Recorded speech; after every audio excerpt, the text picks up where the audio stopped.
Okay, I had this radiator tested, and of course it's crap. And for a 55 Pontiac radiator, the only ones I can find start at $700.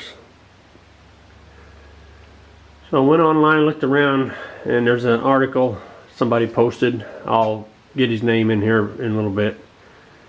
And he took a 55 Chevy radiator, which is a slightly different size, mostly just shorter in height, and put it into this frame with a little work. And that's what I'm going to try and do and show. Okay, first thing I had to do to get this cross bracing in here is to cut and remove the old overflow tube. That will allow the cross bracing in. Okay, next thing, tack this cross bracing in.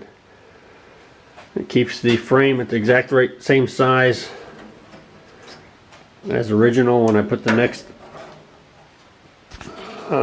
radiator in. And then heat it up with a torch, these tabs, so that the solder was loose, and bend them back out of the way. I had to heat up the bottom to get this apart also a little bit.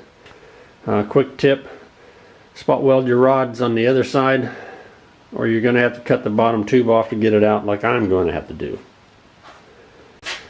This is what we have left. Now sandblast time.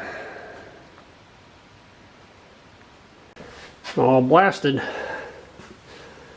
Now I have to weld a small plate clear across the bottom to make up the difference in the height of the two radiators, keep the wind or air from blowing through underneath the radiator and make it go through the radiator itself. So I'm going to do that before I prime it and paint it. Well, it's kind of hard to see, but it's mounted in.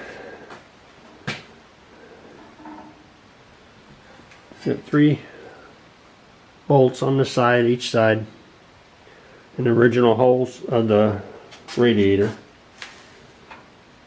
I made some aluminum spacers, 6 of them, that went in here between the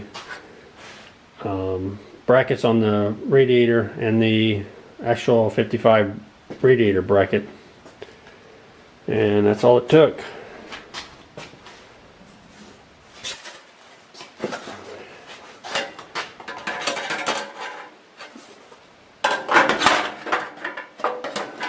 I've made this little dam to block air so that it goes through the radiator instead of under it.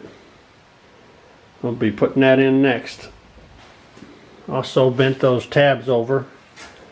I will aluminum weld those onto the radiator. Well, all put together, ready for some paint.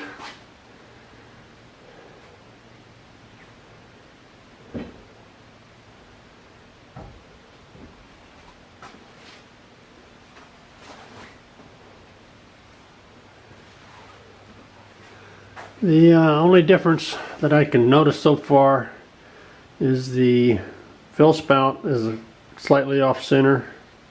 It's to the left instead of in the center.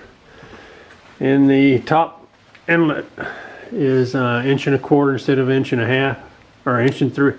It's 1.5 inches instead of 1.75 inches. But I can get a hose with one end 1.5 inches and the other end 1.75 inches, so that should be no problem. It even has the heater hookup. Don't need the automatic trans hookups, but the heater hookup would be nice. And all painted.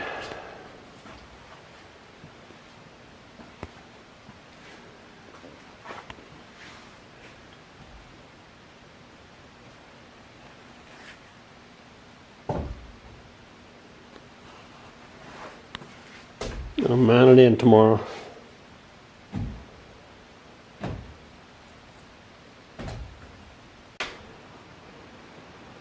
Well, it's in.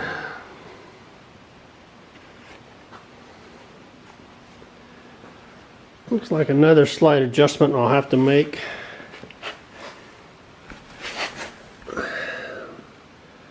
Right there. That hose ain't gonna slip over that. Luckily, I think I've got plenty to massage it in there.